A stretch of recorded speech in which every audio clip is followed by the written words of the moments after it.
Bienvenidos a esta versión de Diálogos del siglo XX, una producción especial de Generación 50 para todo el país y para todo el mundo, porque llegamos a través de las plataformas multimedia a los más apartados lugares del globo y de la República Dominicana. En esta ocasión tenemos un invitado especial, un dirigente deportivo, ingeniero, empresario y además de eso un combatiente constitucionalista en la Revolución de Abril de 1965 en la República Dominicana, un amigo de larga data y un hermano de labores sociales y comunitarias, el ingeniero Rafael Isenia. Gracias, muchas gracias, saludos a todos y gracias a usted por traerme aquí. Me siento satisfecho y creo que es algo que va a tener buena producción, lo que, lo que vayamos a conversar en esta noche. Cómo no, en este diálogo del siglo XX, Isenia, perseguimos siempre que la generación del siglo XXI, que como tú bien sabes, puede tener 25 años, 20 años, 22 o 30 años como nosotros decimos, porque yo la ubico en el 1990, esa generación que nació en 1990, Sí, y ahora con 22 años del siglo XXI, bueno, pues puede tener 32 años, 32 28, años, exacto. sí, Entonces es una generación que ha vivido algunas etapas, algunos momentos importantes, pero hemos considerado en el diseño de este programa que muchos de nuestros invitados sean de la generación del siglo XX, para que le cuenten a estos primeros habitantes del siglo XXI dominicano y del mundo sí, correcto. cómo vivieron ellos algunas etapas importantes de su vida y también del país durante el siglo XX. Entonces, para nosotros es importante y para los receptores también que usted pueda decirnos su nombre completo, sus orígenes, si nació en la ciudad capital o vino de una provincia del interior del país, los nombres de sus padres, los nombres de algunos familiares, cuántos hermanos somos. Yo digo, ¿Isenia es él solo o tiene hermanos y tiene hermanas? Entonces es bueno que ahora aprovechemos, lo grabemos aquí en este diálogo del siglo XX para que sus amigos, sus familiares, sus vecinos y sobre todo ese grueso de amigos que tú tienes en el deporte, que tienes en la ingeniería, que tienes dentro del empresariado nacional, te conozcan bien. Gracias. Bien, bueno, es cierto. Yo nací aquí en la capital, 21 de abril de 1946. Yo soy del barrio Villa María. Iba a Meso, ahí también cerca, pero me crié en todo eso por ahí y Villa Francisca también, es parte de ser en mi barrio. Yo estuve en la escuela Perú, estuve en la escuela Arzobispo Valera, en la Jacinto de la Concha, estuve en el Liceo Intermedio Argentina, estuve en el Liceo Juan Pablo Duarte Wow. y en la UAS. Sí, aunque tuve un pequeño tiempo en el extranjero, estudié en Estados Unidos, en Nueva York. Yo estudié en el Brandeis School, que en la hora de la noche estudiaba inglés y haciendo siempre me gustó estudiar. Ya. Y hice mis estudios así en, en esos ámbitos. Entonces en la UAS estudiaste ingeniería, alguna Ingeniería. especialidad dentro de la ingeniería. Bueno, estudié ingeniería y también me hice agrimensor Ya. también, porque me gustaba la carrera, tenía unos amigos ahí, ven para acá, vamos a seguir estudiando. También yo tengo dos títulos de bachiller, porque Ajá. no quería salir del Liceo Juan Pablo Duarte. Ajá. Sí, ¿Y por qué? El ambiente era muy bueno, bueno. no solo que no quería, yo me gradué, nosotros nos graduamos de bachiller en matemática, ciencia física y matemática. Sí. Atuey de Camps, quien era mi amiguito, siempre estuvimos Atuey. Vamos a estudiar filosofía y letras, porque la universidad Ajá. no se abre ahora. Antes la universidad no era por semestre, era como el año escolar, como el año Sí. escolar. Completo. Completo, entonces cuando nosotros terminamos, no teníamos para dónde ir, porque la universidad todavía estaba No dando había la abierto la matriculación. matriculación, entonces tuvo razón Alto ahí, nos quedamos estudiando. Y entonces yo no sé si somos él y yo los únicos dos jóvenes o dos estudiantes que éramos bachilleres en ciencia física y matemática y filosofía y letras. Sí. O sea, de dos títulos de bachiller no era fácil, porque lo que Exacto. tú querías era salir del liceo. Yo por también jugaba voleibol, me Sí. quedé fácil ahí para jugar del equipo de voleibol que decían que yo era chivo. Y decían, no, él está inscrito en filosofía y letras. Y tuvieron Sí. que ir a ver los papeles, los documentos. en alguna oportunidad en que competíamos. Porque los atletas que integraban un equipo de uno de los institutos de estudios superiores, estudios técnicos o superiores, Sí. tenían que estar matriculados en Sí, esos lugares, en esas tenían que estar escuelas. matriculados Ya. en esas escuelas. Sí. Entonces, esa es otra cosa que, para hacer un paréntesis, veo. Muchos profesores, cuando hay eventos, para no trabajar, ponen muchachos lo que le llaman chivo. Ah, Sí, uno que no está estudiando ahí y va a jugar a la escuela Haití y él vive en Sánchez Luperón, lo ponen de chivo ahí. Ya. A jugar uno que ya es egresado. Entonces le quitan la virtualidad. Le quitan la virtualidad al deporte. Porque ese Correcto. podía ser un espacio sí. para uno que sea estudiante de ese liceo o escuela. Ya. Isenia, papá, mamá, hermanos. Bueno, mi padre era extranjero, mi padre era holandés, Sí. vino aquí con una compañía constructora de vía y de hacer puentes y carreteras. Sí. Entonces mi papá vino aquí, se quedó aquí en estos días. Ayer estaba mirando, mi papá era un buen constructor, estaba mirándolo en una foto que él tenía en la mano, los planos. Él fue que construyó la embajada americana. Oh, ya. Y también, y estaba yo mirando, mira papá aquí, mirando con los planos en la mano. Sí, yo me acuerdo que él decía, ese era los planos de la embajada americana.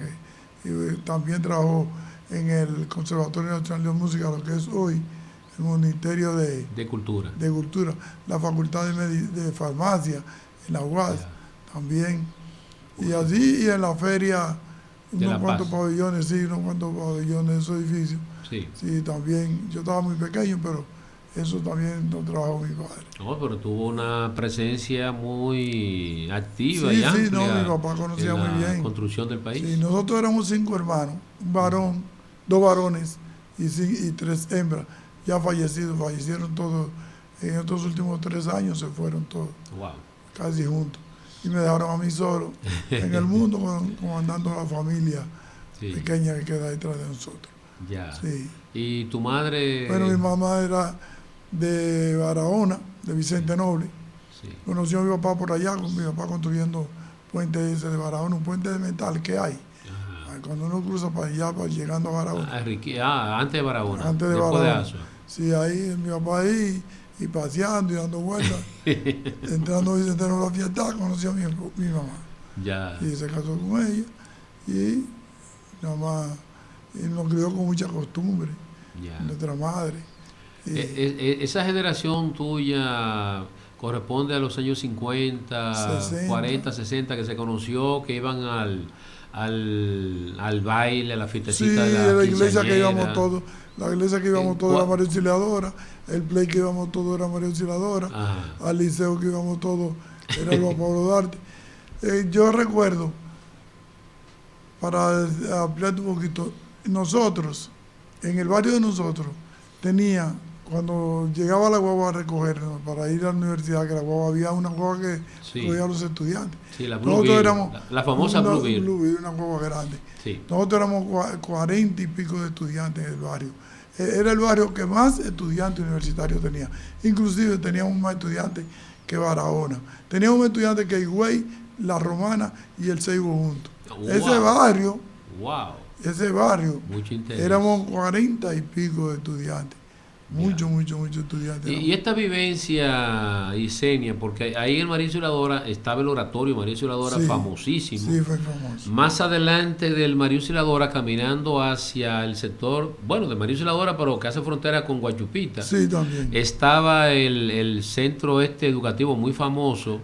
Sí. Que era también técnico. Técnico, sí. Sí, también. Y estaba también, El creo que el oratorio María colegio... Auxiliadora se llamaba, oratorio María Auxiliadora. creo. Ajá, exacto. Sí, Estaba el colegio a la derecha de, creo que era de señoritas. Madre Mazarelo también. Sí, o sea sí. que ese entorno de ahí de María Auxiliadora, con los padres que llegaron a esa comunidad, que hicieron un campo de Sí, fútbol, sí, no, que hicieron varios play, No, estadios ahí de había béisbol, muchas personas, una actividad no tenía- amplia. Y ahí había muchos cadetes, muchos oficiales, muchos estudiantes de primer orden. Ahí estaban los cadetes, me acuerdo yo, La Chapel Díaz, Ajá. Marco Jiménez, los Reynosos, Restituyo, creo yo, los que vivían por ahí. O sea, había muchas personas, y estudiantes Sí. de medicina, había muchos también, Sí, sí, estudiantes sí. de medicina y personalidades por allá.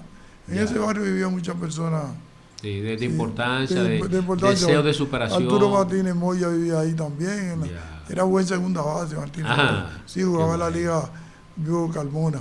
Ya, La Liga Vivo era segunda base con ese tamaño tan grande. Y le sí. decía, no, los segundas bases son pequeños. Y él Como jugaba quiera se segunda, desempeñaba sí, bien ahí. bien, segunda base. Es bueno. Margarita vivía frente a él casi mente. Margarita, la Ok, vicepresidente. ya, magnífico. También, por allá vivía también Tony Raful, Ya. Narciso González. Oh, ¿Quién más? Bueno, Fernando Sánchez Martínez, que fue rector de la sí, de universidad. la UAS, sí. Grabar. Y también, eso éramos muchachos de barrio, así que nos jugábamos pelota juntos y nos graduamos O juntos, sea, la que estaban mayoría. Sí, constantemente en y juntos en la actividad, fiestecita, amistad, los cumpleaños. Sí, los la cumpleaños, noviecita y la cosa. sí, los cumpleaños famosos. Y Entonces, ustedes salen de Mauricio Ladora, se van al Liceo Juan Pablo Duarte, ¿por qué? ¿Qué no, no, les nosotros motiva? estábamos en el Liceo Juan Pablo Duarte y también estábamos en la Auxiliadora. Ajá, Nosotros nos graduamos, salimos de la Argentina y teníamos que ir al liceo secundario, que lo único que había era el Juan Pablo Duarte. exacto. Por eso Sí, nos vamos ahí.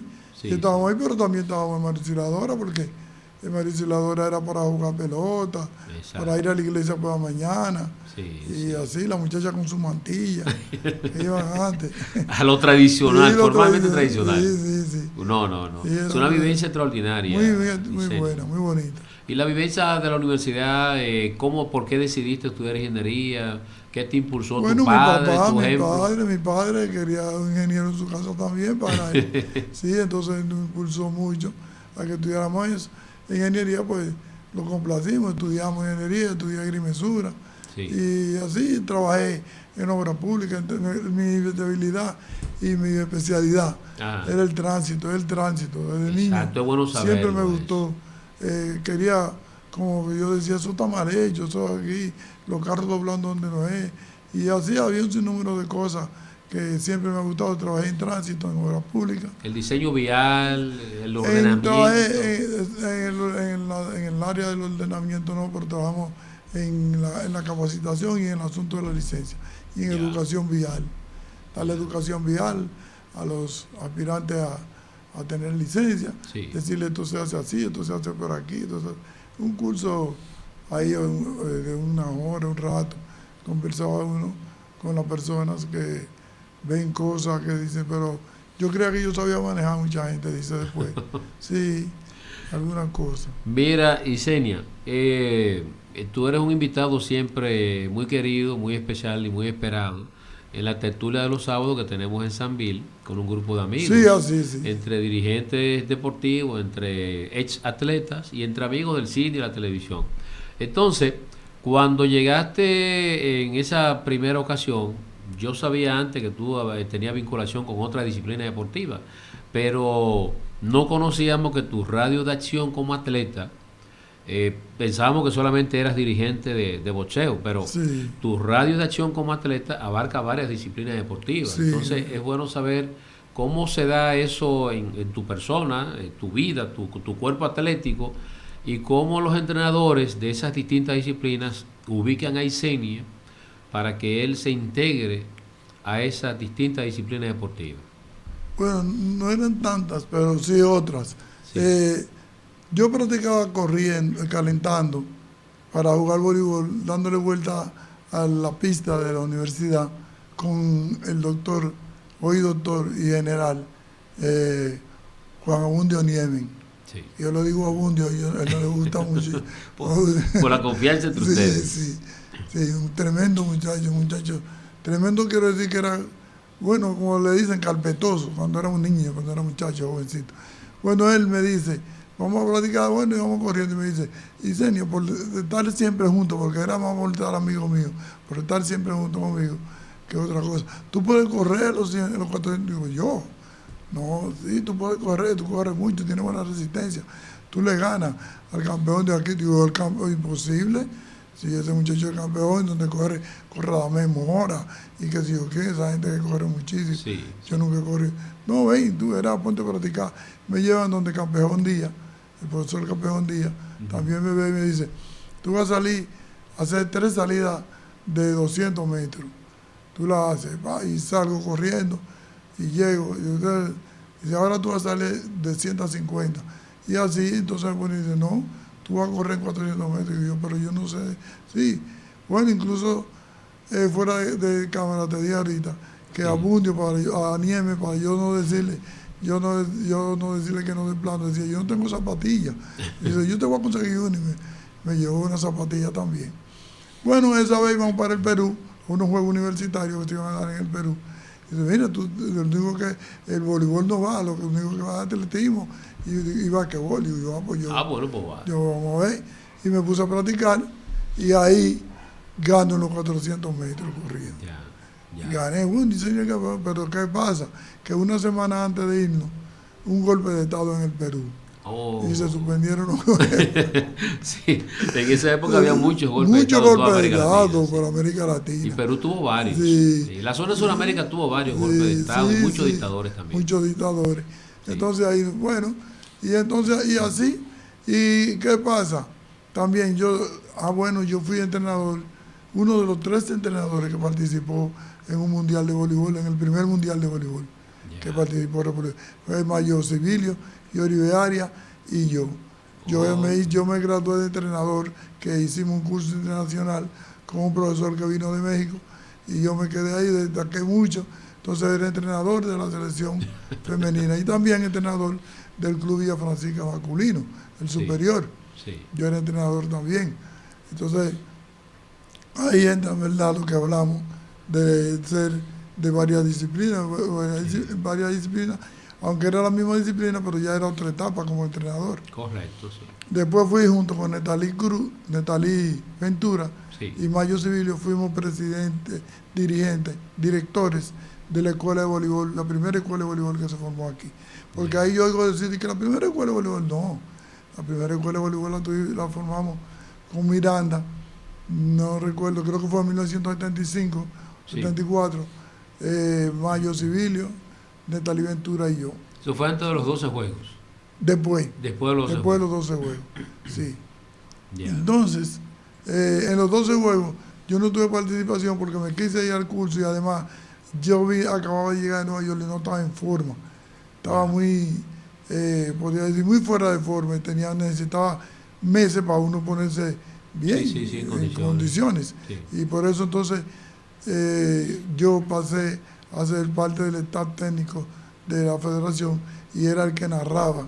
Ajá. Ahora sí, hola de tanto, sí, narraba el voleibol. Los partidos en la transmisión de los juegos. Él también. Era los primeros locutores y comentaristas que tuvo el país de narrar voleibol. Se llamaba Tomás Ramírez, Lázaro García, Marcos, no me acuerdo, Marco Toñito, Marco Abreu creo que era, de La Vega, que transmitía, y yo comentaba. Después también vino Mario Emilio, pero éramos los que comentábamos por primera vez voleibol por radio. Tu vinculación con el boxeo, en donde tú luego te destacaste siendo directivo de la Asociación del Distrito. No sé si fuiste 2 veces presidente, miembro de la Federación también de boxeo, no me dejaban entrar. Pero a nivel internacional fuiste árbitro, fuiste representante. Como boxeo, yo fui presidente 2 veces de la Asociación de Boxeo del Distrito Nacional. También fui secretario general. Y entonces, después, cuando llegó en el gobierno de Hipólito, me nombran comisionado nacional de boxeo. Sí. Entonces ahí también empiezo a destacarme, me hago comisionado, y me destaqué tanto que fui el mejor comisionado de América en el 2003. Ya, ¿electo por quién? ¿Reconocido por quién? Reconocido por la Organización Mundial de Boxeo. Eso es. Me reconoce, ya tengo mi título, tengo el comisionado, y entonces me hacen vicepresidente del Comité Latino. El presidente era un argentino, vicepresidente del Comité Latino de toda Latinoamérica. Yeah. También fui vicepresidente de las 18 islas, se llama, ay Dios, bueno, se me olvidó, la Asociación Caribeña de asociaciones o de comisionados de boxeo. Sí. Entonces yo era el vicepresidente, el presidente era Aruba. Yeah. Y decían, tú puedes ser presidente, siempre me decían. Yo decía, no, vamos a esperar a que él termine y eso. Exacto. Bueno, entonces terminó el periodo mío aquí, que aquí no averiguan qué tú has hecho, por dónde tú estás, si nos conviene, un tipo con buenas relaciones. Exacto. Entonces hice el curso internacional de juez de boxeo profesional y quedé entre los 3 mejores del mundo. Wow. Eso aquí no vale, aquí por su capacidad. Por mi capacidad. Claro. No, yo a veces quiero dar los cursos, el comisionado que está parece que le da celo, qué sé yo, pero... nuestro deporte. Sí, nuestro deporte. Sí. Entonces, miren, yo siempre digo, me dice, mira, tú pudiste ser miembro de la federación, pero ¿cómo? Quizás por el talento no me dejaban entrar. Correcto. Sí. No sabes que esas federaciones son herméticas todas. Son impenetrables. Son todas impenetrables, de que te ven moviéndote mucho y una vez te dan y te sacan. Ya. Porque eso es un clan, un grupo. Un clan. Sí, sí. Lamentablemente, nuestro deporte en alguna disciplina o en casi todas las disciplinas, más nuestro mismo Comité Olímpico tiene muchas debilidades en ese sentido.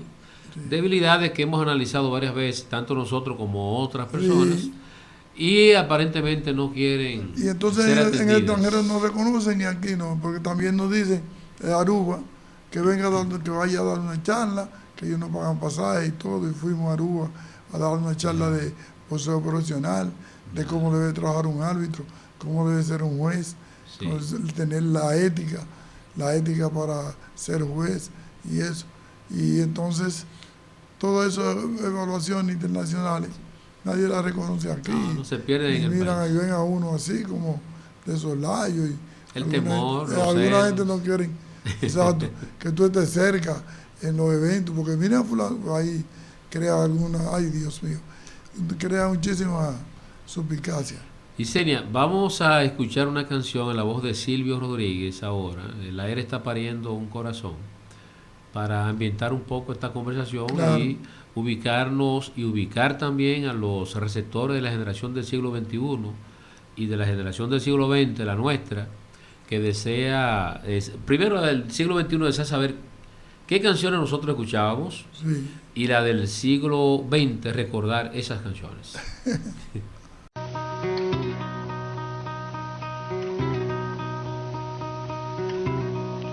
Le he preguntado a mi sombra a ver cómo ando para reírme mientras el llanto con voz de templo rompe en la sala regando el tiempo.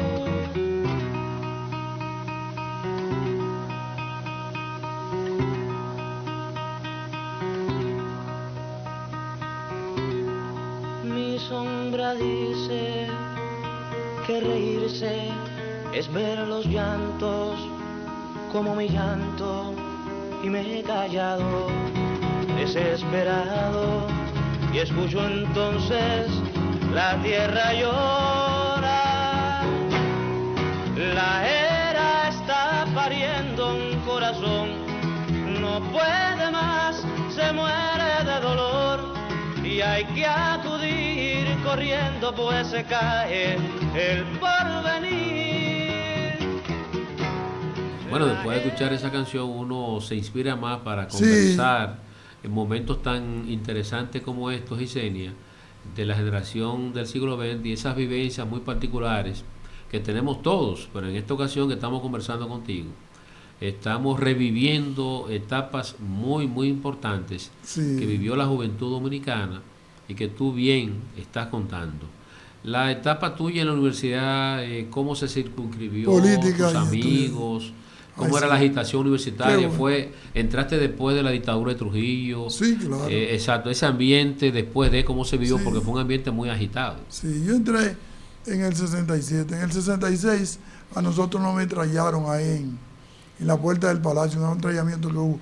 Yo recuerdo, yo estaba como a menos de 10 metros de los guardias que me traían. A mí no me pegó un solo tiro.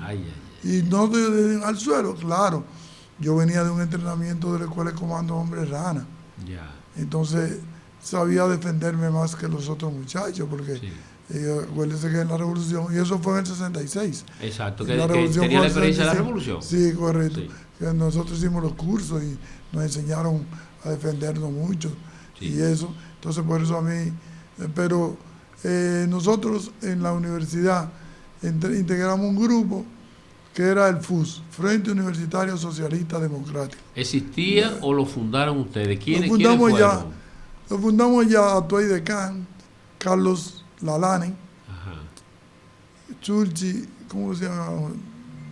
Chulchi, Bueno, un ingeniero Chulchi. el asunto es que sale de ustedes, de ese nosotros, grupo sí. nuevo que llega a la UAS. Lorenzo Flores, Sí. Atuey Decán, lo encabezaba. Y empezamos a reunirnos y vamos a hacer un grupo aquí. Bueno, ahí estaba en su buena, Plena con una juventud. fuerza, sí, pero tenía una fuerza fragua que cualquiera no creía que nadie, ni una cosita como nosotros, un ventorrillito, como el fútbol, íbamos nos decían la Tres Marías, la Tres Marías, la Tres Marías. un bullying de esos tiempos. Ay, sí, y yo era el locutor, Ya. el que vociferaba por las Bocinas. Estaba lleno Aquí, el campo universitario sí, de bocinas. de bocinas, en todas sí. partes. Pero era lindo eso. Sí, no. Bonito. Yo recuerdo escuchar las canciones de Silvio Rodríguez, de Sí, Pablo, de los Guaraguao, todos los Guaraguao. Mercedes Sosa, de muchísimos Todo. cantautores nacionales Sí, e internacionales. lo poníamos. Porque lo ponían Y ahí. después decíamos, aquí yo era el locutor, yo era La voz. solo estoy la voz nacionalista y revolucionaria del Frente Universitario Socialista Democrático. La voz aquí, Radio Comandante Pichirilo. Así es porque le pusimos Ya. a nuestra... En honor a ese sí, comandante dominicano. A ese comandante. Entonces, Atuey, esta tarde llegará por ahí el líder más grande que ha dado la República Dominicana, el doctor José Francisco Peña Gómez. También eso nos ayudó mucho, Sí. que Peña Gómez fuera algunas veces y mandara discursos y eso. Y el FU viene y le gana y avasalla Ay. con Fragua, con el BRU, con el grupo Felabel, con todo el mundo. Y ganamos las elecciones en la universidad. Entonces, cuando éramos estudiantes en esa guagua, una noche íbamos saliendo de la universidad, que había disco meeting en la Jacinto de la Concha, aquí en la Benito González. Sí. La guagua de nosotros sale de último. Ajá. Y después cuando llegamos allá, los policías esperándonos. Oh. Ahí mismo ni abrimos la puerta. Sigan. Síganos para el cuartel. Y en ese grupo estaba el hermano Atuey Miguel, Ajá. Pura Calderón Félix, una compañera de estudio mía, es médico, pero en el colegio universitario teníamos un grupo fuerte. Sí. También estaba Aris Frometa. Sí, entonces agarraron ahí a Iván Guzmán, el hijo de don Antonio, Ajá. Iván Guzmán Clan, Sí. el hijo de don Antonio. Ahí también estuvo Marco, un muchacho Marco, muy famoso, un ingeniero electromecánico, él. Ajá. A un Don Niemen, Sí. cayó preso esa vez. Porque un día caí yo, me agarraron en la policía, y me dieron a mí, dije, no me agarraron. Yo fui a buscar un papel de buena conducta. Sí. Y me dicen, que mire, Usted está fichado aquí. usted tiene una fichita que digo yo, búsquela del coronel Nieves que está ahí también. ¿Cómo? Le dijo Que usted. caímos presos los dos juntos. Y es verdad. Sí, pues juntos caímos juntos, Nieves caímos juntos, pues, siempre él muy pintoresco, todo lo cogía de relajo. Ok. Nieves, todo era un chiste. Como nada, ¿no? Como Y no, una época difícil, porque Oh. es bueno que la generación del siglo XXI sepa. Oh. Y mucha gente del siglo XX que no vivió aquí en la ciudad capital Difícil. iseña, que era una época represiva, muy pero difícil. difícil. Fácilmente un policía o un militar de graduación baja tomaba las decisiones sobre un grupo de seres humanos. Terrible, Eso, fuerte. Pero para nosotros ir a la universidad, teníamos que abrir la regla, quitar el palito de la crucecita de abajo Sí. y ponerla para arriba y entrándonos por dentro de la camisa, Sí. igual que los bultos, igual que los cuadernos.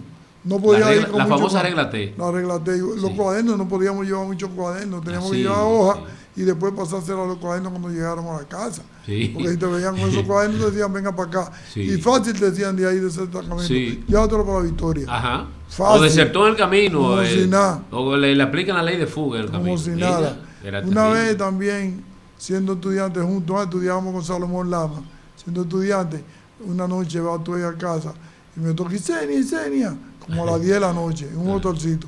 Sí. Digo yo, ¿qué pasó tú ahí? Mataron a Salomón. Digo, ¿cómo que mataron a Dios Salomón? mío. Sí, lo mataron.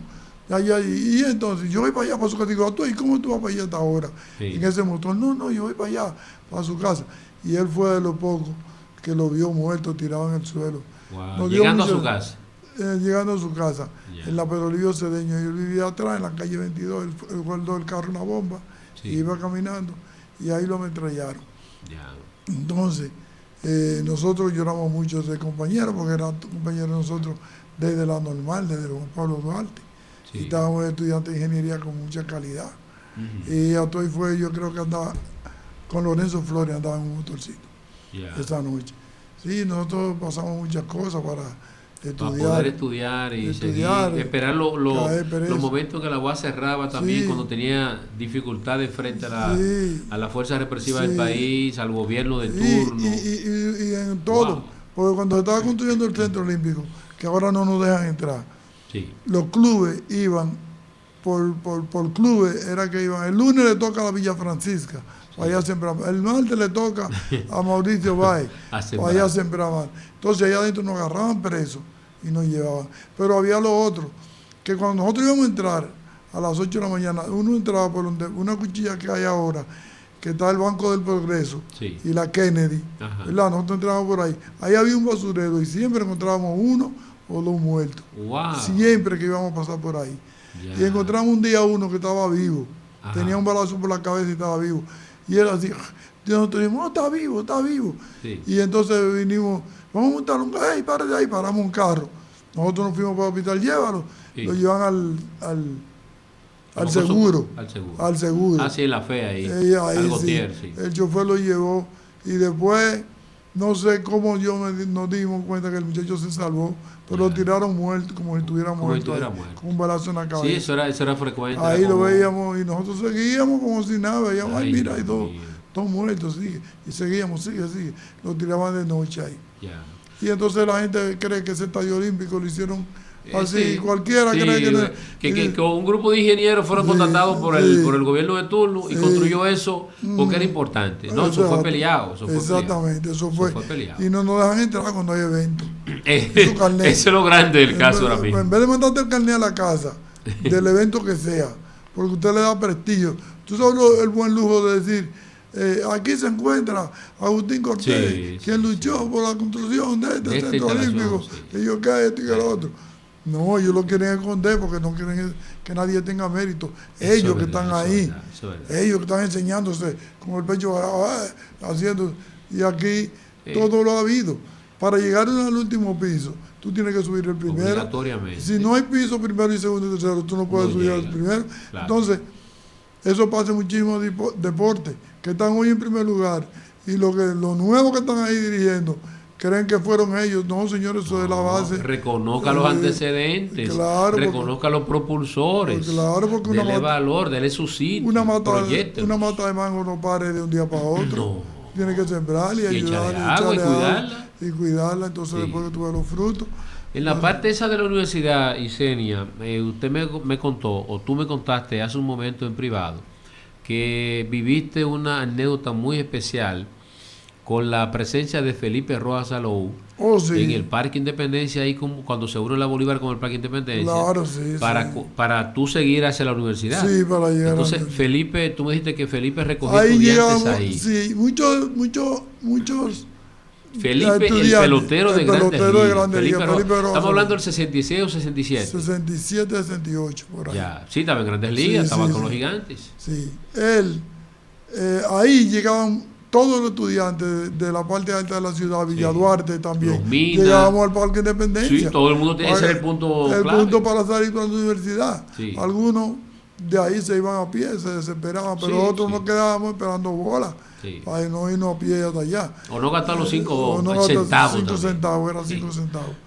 Y entonces los carros llenos, todo lleno. Felipe Alou iba pasando, llegaba, se paraba, tenía un carro negro grande. Y entonces lo montaban, vengan, se montaban 10 y 12 en ese carro. Y él venía, lo llevaba a la universidad, daba la vuelta y volvió otra vez. ¿Volvió lo mismo? Sí, volvía. Porque no fue que lo vieron un día, sino que él hacía eso como que se sentía bien con eso. Se sentía bien con eso. Eso no lo dice nadie, ni él mismo yo creo que lo ha dicho. Pero yo lo digo porque yo me acuerdo de eso. Sí, yo me acuerdo. En su carro grande, un Chevrolet grandote, se montaba. Un carro grande era como Ford, yo creo. Ford o Chevrolet, sí. Ford Fanline. Grandote. Una cosa grande. Sí, entonces nos montábamos 8 y 10, corriendo. Ahí viene Felipe. Sí. Y nos montábamos y él nos llevaba hablando ahí. si fuera de la otra, yo me acuerdo que dije una vez, si fuera de la otra universidad, qué sé yo, qué cosa, cuando eso empezaba la UNFU. La UNFU, sí. Y él dijo una cosa con relación a la otra universidad, como si fuera otra universidad, sus estudiantes no pasaran ese trabajo porque le dieran más facilidades, qué sé yo. Sí. Algo así. Sí. Dicen, hay que destacar que Felipe Rojas Salou y sus hermanos, que son 3 estrellas imborrables Sí. del deporte en la República Dominicana y también en Grandes Ligas. Pero Felipe, que era el mayor de la trilogía, en un momento dado en que la República Dominicana es invadida, Sí. en el 65, Felipe se sintió muy mal Sí. y entonces no salió a hacerle los honores a la bandera, ¿verdad? Sí, y a los sí. símbolos patrios de la Sí, nación sí. norteamericana, porque él decía que se sentía muy dolido Sí. porque ese país donde él estaba jugando béisbol estaba invadiendo su patria. Sí. Algo que ha sido reseñado gesto. como tímidamente, Sí. pero es de mucho valor, Eso es un desde el valor- punto de vista un político, valor inconmensurable. patriótico sobre Sí, todo, sí. inconmensurable, Sí. que las efemérides patrias del país debieran tomar en cuenta y valorar Esos actos, sí, esa un acto, sí. un reconocimiento a Felipe Sí, por esa actitud. sí, ante- en estos mismos días de la revolución. Sí, que se está hablando bastante el 14 de junio, de el la 28, gesta patria de abril. El 28 cuando llegaron ellos. El 28. El 15 y el 16, que Exacto. también se habla poco, porque Sí. el general Bruce Palmer, tengo Dijo. entendido, le dijo que él cogía a Ciudad Nueva En 24 horas. 24 horas.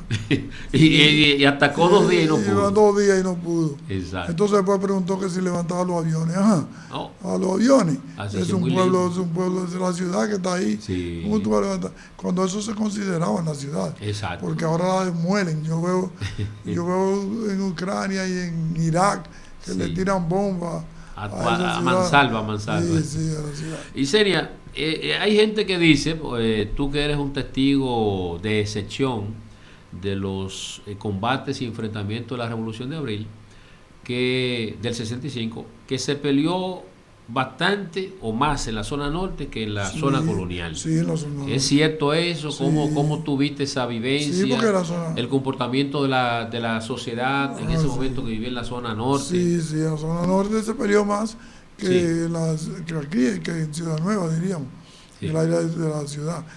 Porque ahí fue que se tiró todos los tiros que iban a tirar en la revolución, cuando venían los guardias con la operación limpieza. Sí. Habíamos muchos muchachos que estábamos desarmados, esperando que cayera uno para tomar el arma. No nosotros tumbar uno de aquel lado, del otro, sino de lo de nosotros. Que estaban al lado de ustedes Ah, peleando claro. con ustedes. Pensábamos en eso, en, bueno, si él le pasa algo, nosotros cogemos el arma. Correcto. Y así mismo pasó en algunas oportunidades. Y entonces hubo muchos enfrentamientos ahí en el área de la Máximo Gómez, con el cementerio, Exacto. con el área de Villa Agrícola. Sí. Ahí eso fue mucho Fue tiro. una guerra de Sí, verdad, un una enfrentamiento de guerra, verdad. un enfrentamiento que era mucho tiro y muchas cosas. Y ahí, recuerdo yo, que nosotros estando en la esquina, yo digo así, la esquina, pero quizás era más para adelante, de la Máximo Gómez con San Martín, nosotros estamos ahí con unos guardias tirando y el grupo de nosotros tirando, y yo no tenía arma. Ya. Entonces vemos que llega un señor con 2 mujeres y una niña o un niño cargado. Sí. El guardia del CEFA le dice, vimos con el gesto, con la mano, Sí. que le hizo que le entregara el niño a la señora. A la señora, sí. Y él le pasó el niño a la señora. Y al pasar el niño vienen y dicen, ¡pam, pam, pam, pam, pam! Lo mataron. Y ahí. lo mataron ahí mismo. Cayó la señora, ¡ay! Ay, ¡Ay! Dios ¡Ay! mío. Gritando ahí mismo. Sí. Nosotros, Dios te sabe, eso nos consternó a nosotros. Sí, fuerte. Ese acto tan feo que vimos ahí. Sí. Y muchas cosas más. Los barrios de esa zona, vamos a decir Villa Consuelo, Villas Agrícolas, Villaguana. Sánchez La Fe, Villaguana, Villaguana se peleó mucho. comportaron a la Sí. altura. Bueno, la gente le daba comida a uno. Sí, Le fueron pasaba solidarios. Tengan comida, le daba comida, agua con hielo. Y Sí. fue muy solidario. Uno dormía en las galerías. Sí. Ahí dormíamos en la galería para que no avanzaran los La guardias, tropa, los la guardias tropa. que venían en operación Ahí limpieza. amanecíamos ahí y entonces nada, amanecíamos. Y también otro acto que yo vi fue y que participamos fue que ya yo en ese caso estaba armado, ya tenía fusil que aprendí. Ajá. Nos dice, vamos para el cementerio, que hay muchos guardias adentro, vamos a pelear con ellos. Cuando nos disponemos a ir, dice su señora mía, yo un compañerito mío, no entren ahí, porque si ustedes entran ahí, esos helicópteros que están ahí, estaban los helicópteros volando. Dando vueltas. Sí, esos helicópteros lo están mirando ustedes y saben la posición y van a rodear el cementerio y entonces lo van a matar ustedes a todos adentro. Sí. Nosotros obedecimos y nos salimos, nos fuimos. Sí. Y ahí mataron alrededor de 50 y pico de muchachos ahí adentro. Ya que fueron a enfrentarse, pero no sabían habían de la táctica. Sí, habían desarmado, Exacto, armado, sí. tirándose tiros con ellos. Y habían algunos militares que entraron ahí, marinos y guardias, que entraron ahí, que estaban en la Constitución con la Revolución. Correcto. Sí, que entraron ahí a enfrentarlos también, pero no era factible. No era fácil. No.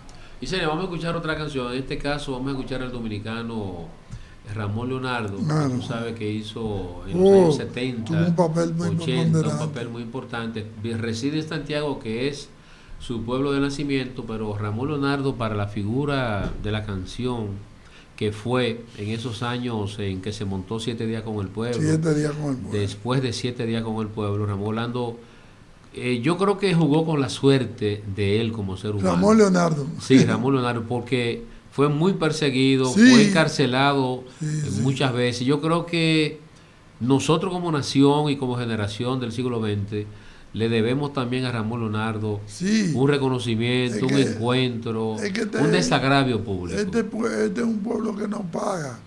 Sí. Hace la deuda con la persona y Sí. no le paga, no le devuelve nada. Ni un saludo, ni un mérito, ni un reconocimiento. Eso es así. Ni una placa, ni una pensión. No, no, no. En lo que participamos en la revolución, yo creo que no hay 100 vivos. Así Porque es. son personas, yo estoy claro, no soy jovencito, tengo más de 70, pero Se hay mantiene. muchos, sí, claro, muchos, esos no eran jovencitos, toditos tenían Sí, 32, eran adultos. 22, 28, que hoy cumplen 91, si Camaño hubiera cumplido 91 años. Exacto. El sí. domingo. Tenía Si hubiera estado 32 vivo, en ese momento. Tenía 32, Exacto. ¿verdad?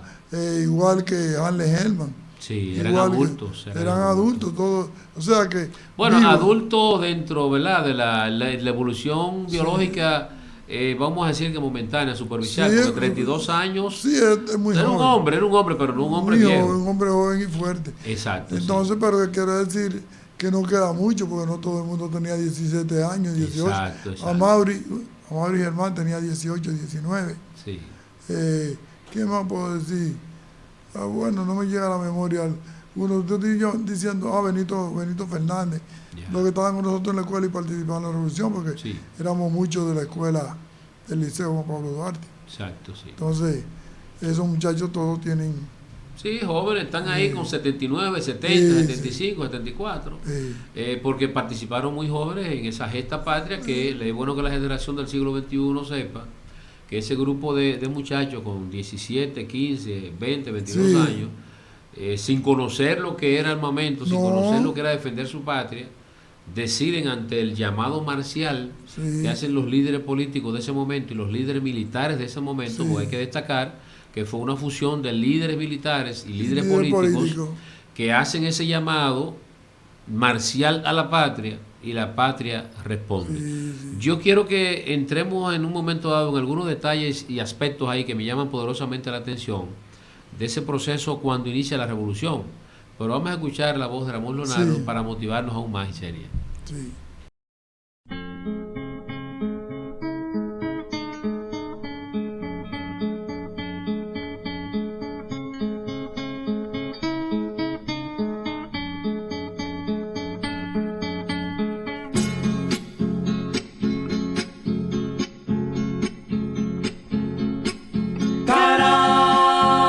Caramba, caramba, Francisco Alberto, caramba, mi comandante te hiciste el muerto en la sierra, se lo creyeron, qué bueno, Francisco Alberto, caramba.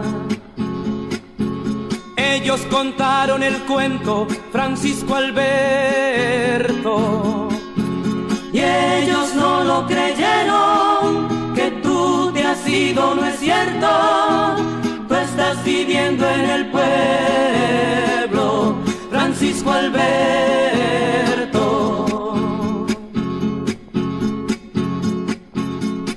Bueno, y serio, después de esa canción también uno se motiva bastante y sigue conversando sobre esa parte importante de la generación del siglo XX que fue la Revolución Constitucionalista de 1965, Sí. que procuraba, ¿verdad?, reinstalar, como debió ser, en el cargo de presidente Gobierno al legítimamente profesor elegido Juan por el Bosch. pueblo. Por el pueblo dominicano en el año 1900, bueno, en diciembre del 62, Sí. pero se instaló el 27 de febrero del 63. 63. Entonces el profesor Juan Bosch estaba exiliado en Puerto Rico y aquí pues se estaba peleando constantemente. Mientras él estaba en Puerto Rico, se juramentó formalmente al coronel Francisco Alberto Camaño Deñó como presidente constitucional de la República Sí. Dominicana.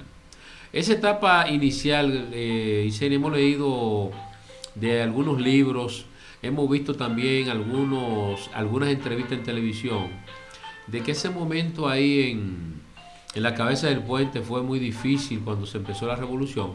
Y entonces, yo lo que digo, noto y traigo a colación es que como el pueblo dominicano, ante el llamado de los líderes políticos, en este caso el doctor José Francisco Peña Gómez, deciden dejar todo tipo de ocupación familiar, personal y laboral para ir a defender la patria. Yo creo que es un momento dramático, fundamental, importante de la nación dominicana cuando ese grupo de dominicanos van a la cabeza del puente, prácticamente desarmados, a inmolarse. Sí, eso fue una cosa terrible.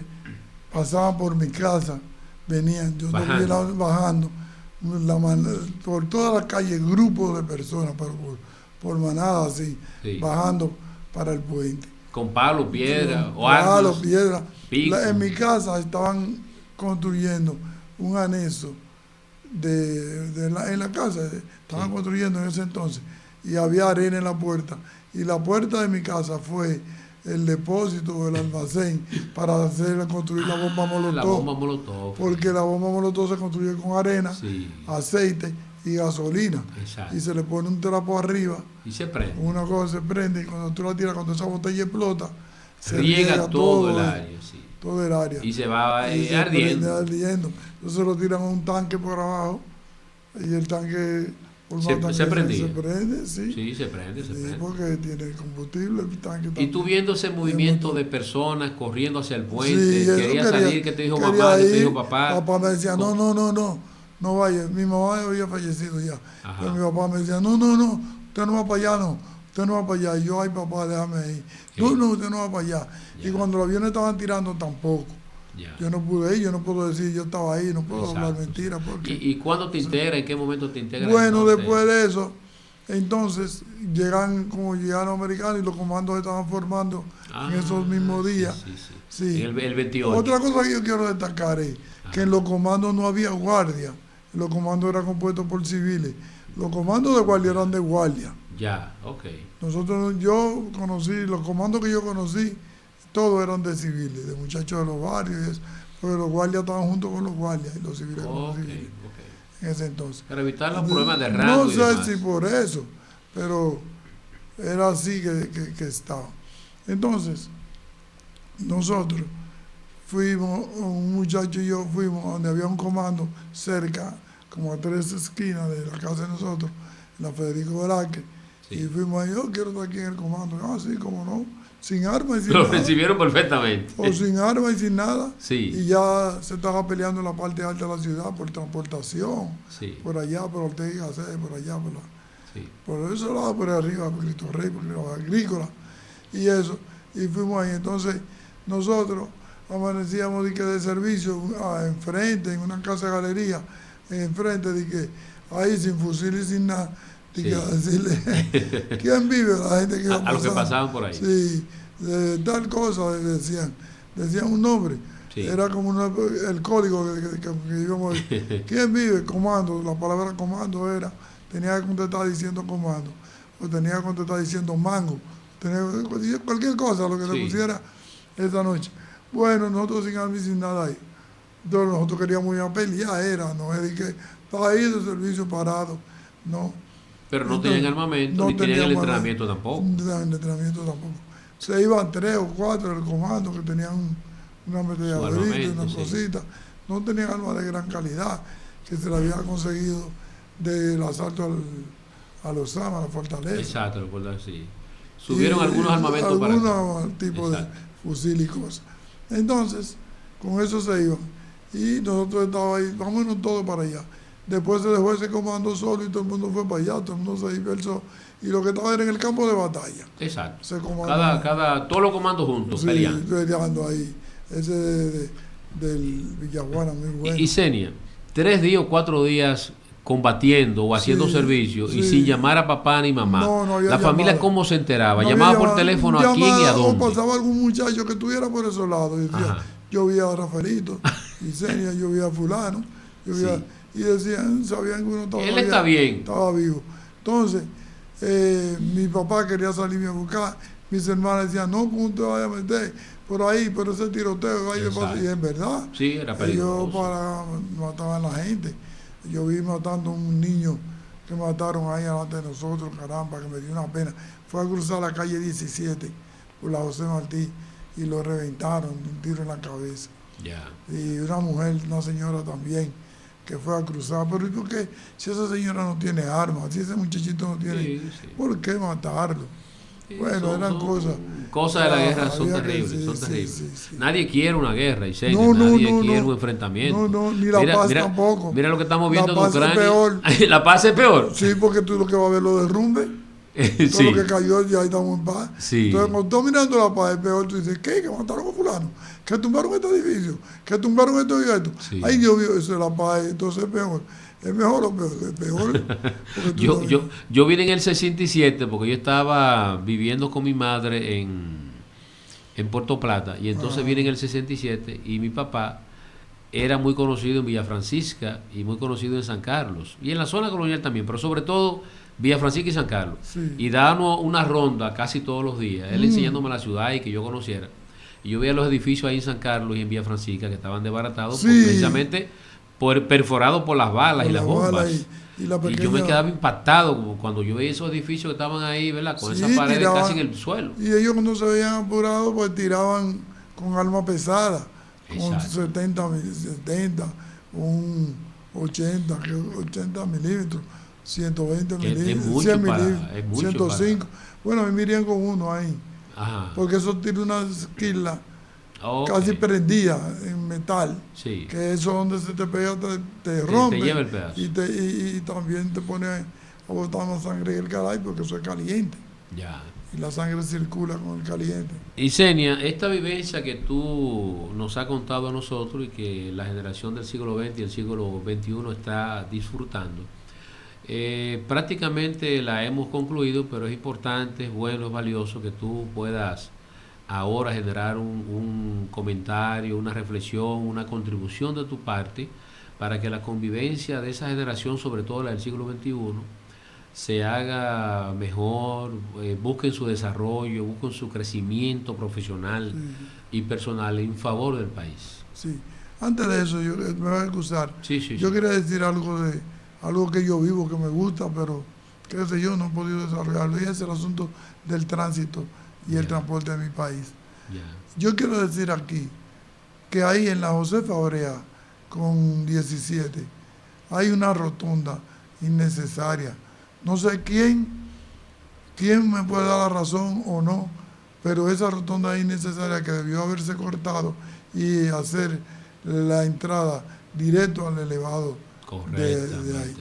Que Igual, cruza la Duarte, el elevado que cruza igual la que Duarte. quiero que me expliquen la razón, que me la pueden explicar, porque si se hacía un tapón en la Charles de Gaulle con el kilómetro 9 de la carretera media, ¿por qué le ponen el elevado a la Charles de Gaulle y no se la ponen a la carretera media, que es la que va, que es donde se hace el tapón? Correcto, Claro. sí.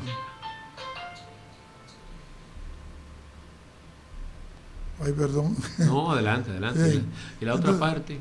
Bueno, esa era una de las partes. Sí, sí. Y Tenemos decir, un caos, tenemos y problemas y serios. entonces en la entrada del puente de la 17, allá, deben de hacerle una entrada, un corte a la acera para que los carros que van a dejar la gente que se quede en Gualey entren ahí y le dejen, y esté el espacio como mismo está enfrente, como el espacio que tiene allá enfrente, el metro. El metro, sí. Que ahí hay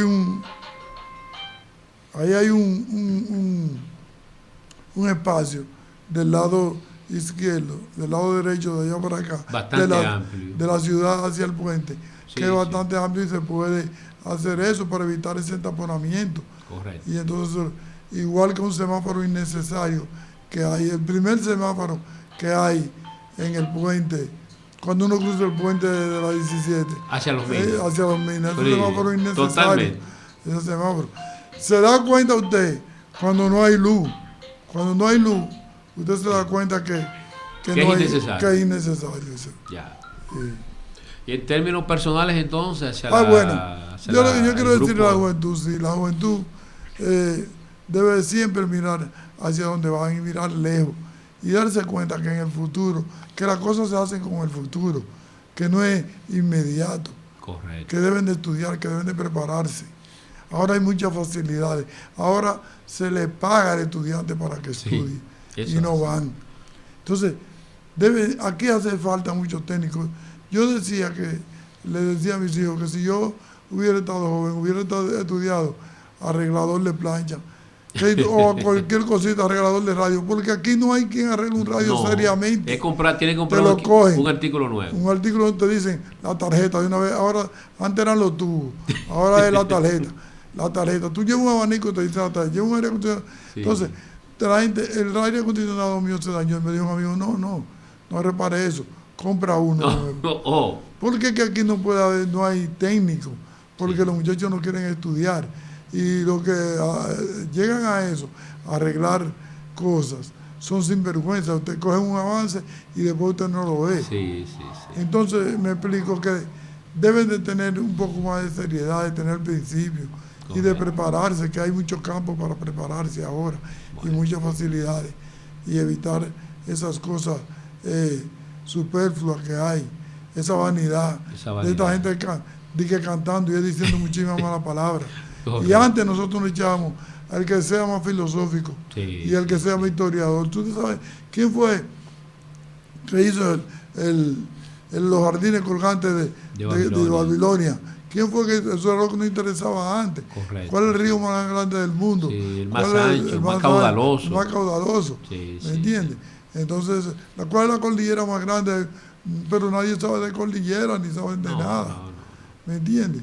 Entonces eso era un orgullo que nosotros teníamos, que sabíamos esas cosas. Ya. Agradezco mucho, Isenia, tu presencia en nuestro espacio Diálogos del Siglo XX. Yo creo que ha sido una conversación bastante edificante para la generación del siglo XX y la generación del siglo XXI. A ustedes, amigos, entonces, nuestros receptores habituales, agradecemos mucho también su recepción. Nos juntamos el próximo sábado.